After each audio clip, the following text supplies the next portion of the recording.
আসসালামু আলাইকুম এভরিওয়ান, চলে আসলাম নতুন একটি ভ্লগ নিয়ে। আশা করি সবার ভালো লাগবে। আজকে কিন্তু আমরা হলিডেতে যাচ্ছি। তো সামারের তো এই এক মাস প্রচুর ঘোরাঘুরি করা হয়। তো আজকে একটা ভ্লগ শেয়ার করব। এই দিনটা খুবই এনজয় করেছি। তো আজকেও মূলত আমরা বিচ সিসাইড এরিয়াতে গিয়েছিলাম। তো নর্মালি দেখা যায় আমরা বেশি যাই একটু, কারণ এই এরিয়াগুলো একটু বেশি ভালো লাগে, তো তার জন্যই যাই। তো শুরু করা যাক নতুন একটি ভ্লগ। আশা করি সবার কাছে ভালোই লাগবে।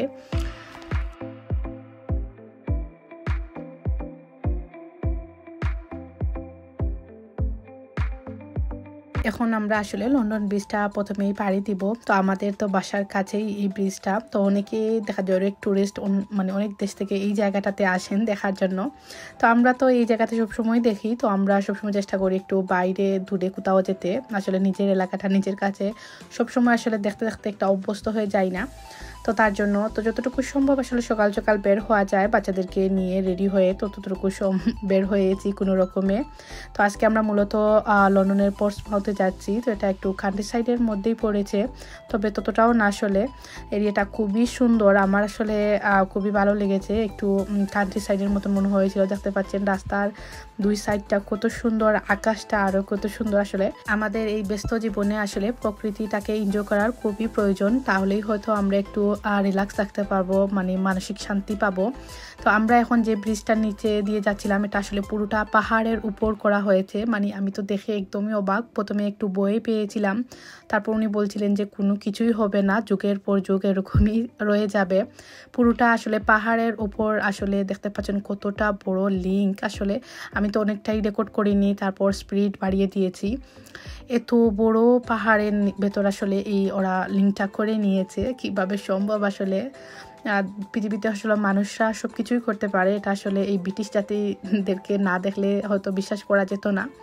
আর এত বেশি ভালো লাগে আসলে যখন আউটসাইডে যাই, একদম মনটা ফ্রেশ হয়ে যায়। মনে হয় যানজটে শহরে থেকে থেকে এক ঘরে একটা বাসায় থেকে আসলে একদম মন মেজাজটা নষ্ট হয়ে যায়। তো যখন একটু বাইরে যাই, প্রকৃতি থেকে একটু কাছ থেকে দেখি, আসলে খুবই এনজয় করি, সত্যি কথা একদম। আসলে তো আমরা বারবারই চেষ্টা করি সামার আসলে যে কয়েকটা দিন একটু বেশি গরম পড়ে সে কয়েকটা দিনই বাইরে যাওয়ার চেষ্টা করি।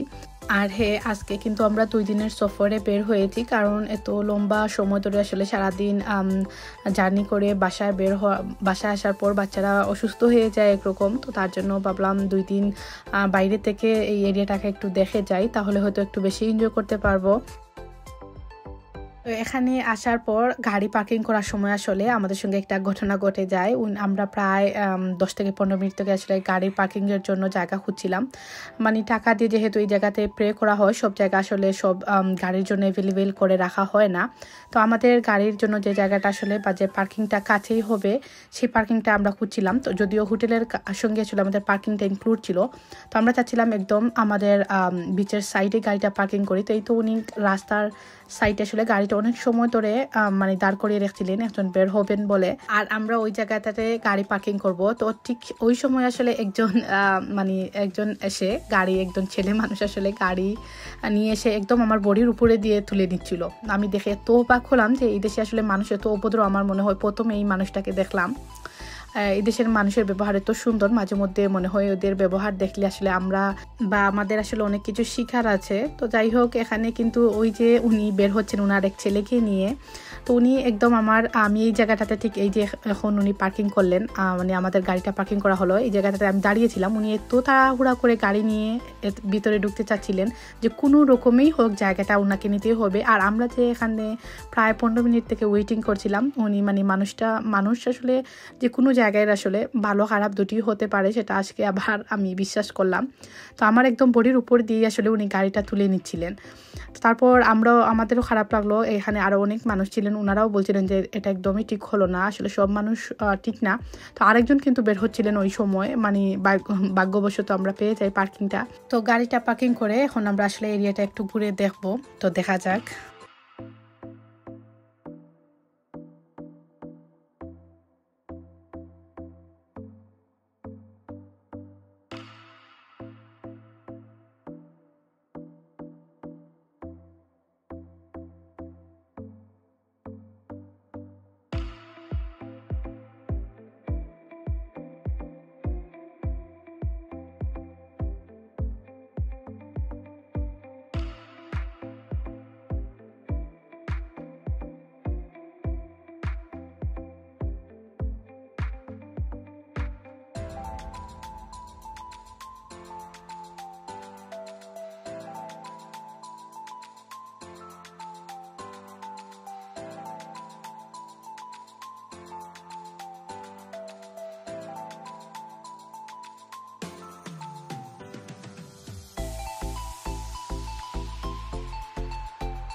তো আস্তে আস্তে কিন্তু বিকেল হয়ে গিয়েছে, প্রায় 4টা বা 5টার মতন হয়ে গিয়েছে। আমরা এখনও হোটেলে যাইনি, যদিও হোটেলে আসলে 12টার পর থেকে আসলে আমরা চেকিং করতে পারবো। তারপরও আসলে ভাবলাম বাইরে থেকে একটু এনজয় করে তারপর যাই।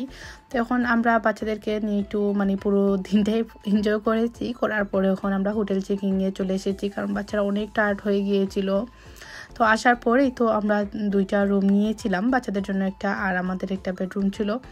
তো আসার পর আসলে দেখা যায় সব যেহেতু অনেক টায়ার্ড, ওভাবে রেকর্ড করা হয়নি। তারপরও আমি চেষ্টা করেছি অল্প একটু রেকর্ড করতে, যেহেতু বাচ্চারা ঢুকে সব কিছু এলোমেলো করে ফেলবে।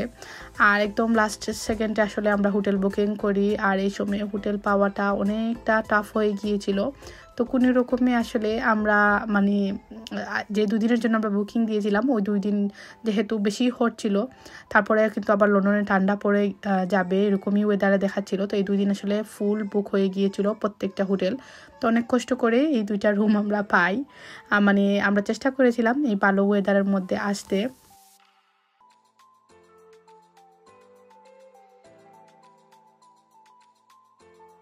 তো মেয়েদেরকে আসলে চেঞ্জ করিয়ে ওদেরকে ওদের রুমে রেখে এখন উনি ফ্রেশ হচ্ছেন। তারপর আমি কাপড় চোপড় সব কিছু বের করে রাখছি, ফ্রেশ হয়ে বাচ্চাদেরকে একটু খাবার দাবার বাইরে থেকে আনাবো, কারণ সবাই যেহেতু সারাদিন ঘোরাঘুরি করে খুবই টায়ার্ড হয়ে গিয়েছি।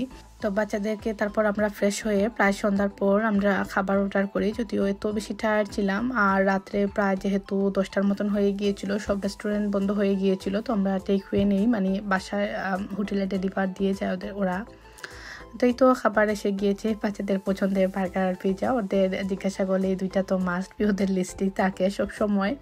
জানি না ওদের খাবারের টেস্ট চেঞ্জ হয় না এই 2টার প্রতি। তো যাই হোক, খাওয়া দাওয়া করার পর একটু সময় আমরা রেস্ট নিলাম।